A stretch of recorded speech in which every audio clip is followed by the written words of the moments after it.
You know, when we talk about sports, we often throw around words like artist. You've got the graceful batter, the balletic footballer. But today, we're going to dig into the story of a completely different kind of genius. This was a man who approached his craft less like an artist and more like an engineer. A true legend who built an incredible career on logic, on relentless precision, and on an absolutely unbreakable will. This is the story of Anil Kumble. So let's start with this right here. 10 for 74. At first glance, it looks like a fraction, right? Or maybe some kind of secret code. But in the world of cricket, this number represents a statistical Everest. It means one single bowler took out every single batsman on the other team in an innings. To give you some perspective, think of a perfect game in baseball or scoring a golden set in tennis. It's so ridiculously improbable that in the entire 147-year history of Test cricket, it's only happened 3 times. This is the key to understanding the impossible. And that really gets you thinking, doesn't it? It's the big question we're tackling today. In a game that's just full of variables, chance, luck, the mental battle between 22 different players, how does one person manage to achieve absolute statistical perfection? What does it actually take, skill-wise, mentally, and just in terms of pure circumstance, to pull that off? Well, that's exactly what we're here to unpack. Okay, so to even begin to answer that, we've got to go back in time to one very specific and very impossible day.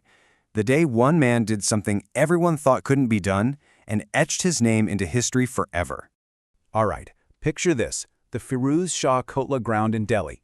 It's February 7th, 1999. And the tension? You could cut it with a knife. This isn't just any cricket match. It's India versus Pakistan. I mean, if you follow sports, you know that's arguably the most intense rivalry on the planet. Pakistan is chasing 420 runs to win, a huge task, but they're off to a good start. And then Anil Kumble gets the ball. What happened next is pure legend. One by one, he just completely dismantled the Pakistani batting lineup. It was this systematic, relentless demolition that ended with him taking all 10 wickets. At the time, that made him only the second man in history to ever achieve the feat. But here's the part of the story that really gives you goosebumps.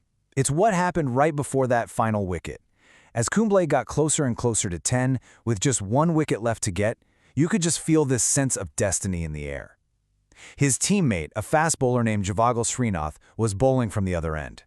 Now Srinath, realizing what was happening, reportedly started bowling his deliveries way wide of the stumps on purpose. He was sacrificing any chance he had of taking a wicket just to make sure Kumble got his shot at history. I mean, talk about incredible sportsmanship.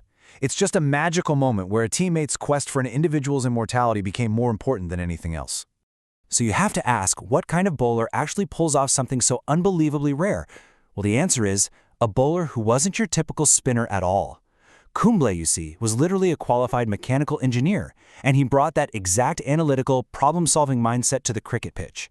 He didn't rely on the classic flowy arts of spin. No, he engineered a method of attack that was all his own. And that unique style earned him the nickname Jumbo. And just to be clear, it had nothing to do with his size. His captain gave him the name because, for a spin bowler, his deliveries were just fired in with this insane pace. For batsmen who are used to the loopy, gentle flight of traditional spinners, Kumble's deliveries felt like they were coming at you at the speed of a jumbo jet, just fast, flat, and ferociously direct. And this comparison really lays it all out. On the one hand, you've got your traditional leg spinner, right? They toss the ball up, they use flight and deception in the air to trick the batsman. The whole point is to get a big, sharp turn off the pitch. Kumble? Yeah, he basically ripped that page out of the textbook. He used his height and a really powerful shoulder action to rifle the ball in at speeds over 100 kilometers per hour. Instead of big side spin, he got this furious top spin, which made the ball dip late and bounce unexpectedly high. His game wasn't about trickery, it was about relentless pressure. He just hammered away at the stumps over and over, forcing batsmen to make a mistake. He was beating you with physics. And look, this timeline shows you that his jumbo style wasn't just some one-hit wonder. It was the engine that powered a career of just mind-blowing consistency. From his debut in 1990 all the way to 2008, he was a constant threat. The perfect 10 in '99 was of course a huge peak, but the whole journey was incredible. In 2004, he overtook the legendary Kapil Dev. That was a huge deal, a real changing of the guard, making a spinner India's top bowler ever. Then he became only the 5th bowler in history to hit 500 test wickets, and then went even further, crossing the 600-wicket mark. It's just a testament to his longevity and how effective his unique engineered method was. So his bowling method might have been engineered, but his spirit? Oh, that was pure 100% grit. His career wasn't just defined by his unique skill or his incredible records. It was defined by these moments of just unbelievable courage, where his sheer force of will completely overshadowed the game itself. Let me set the scene for you. It's 2002, in Antigua, West Indies. India's in a test match, and Kumble is batting. He gets hit in the face by a brutally fast ball from the bowler Mervyn Dillon. The impact fractures his jaw. He spits out blood, but you're not going to believe this. He keeps batting for another 20 minutes. The diagnosis is clear. His jaw is broken. He needs to fly home for surgery immediately. His tour is over. Or it should have been.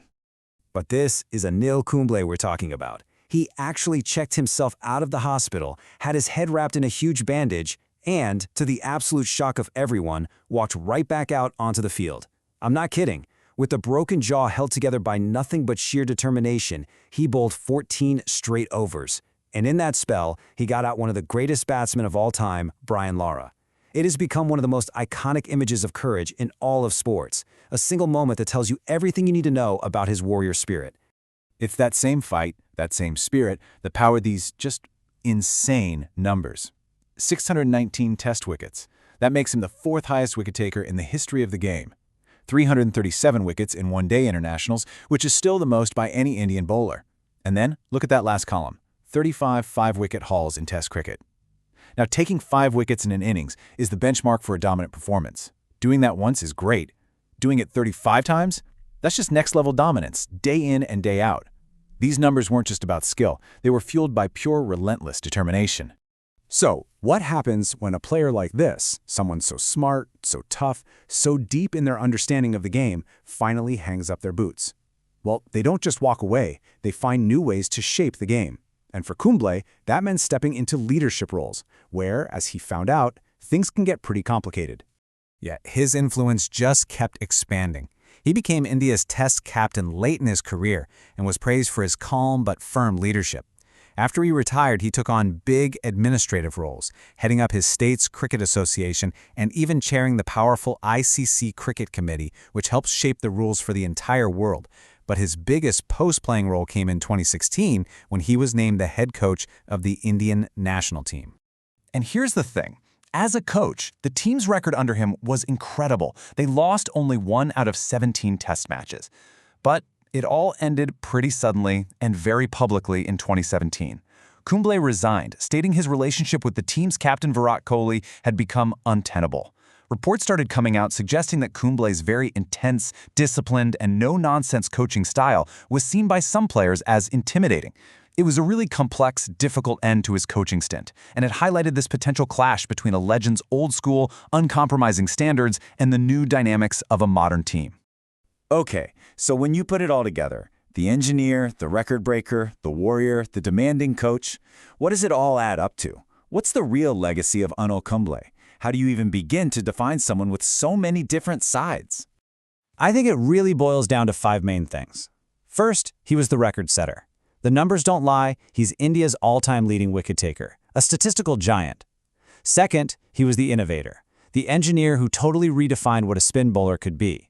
Third, he was the warrior. I mean, that broken jaw story says it all, doesn't it? Pure grit. Fourth, the perfect achiever, one of only 3 guys to ever take all 10 wickets, putting him in a league of his own. And finally, the leader, a respected figure who shaped the game from every angle you can imagine, long after he stopped playing. And that kind of brings us full circle, back to that big question. When you look at a career like Anil Kumble's, how do you really measure greatness? Is it in the hard, cold, undeniable numbers that put him among the all-time greats? Or is it in that unforgettable image of a man with his head bandaged and his jaw broken who just flat out refused to quit? But maybe with a guy like Anil Kumble, the beautiful thing is you don't have to choose. His greatness is the fact that he was, without a doubt, both.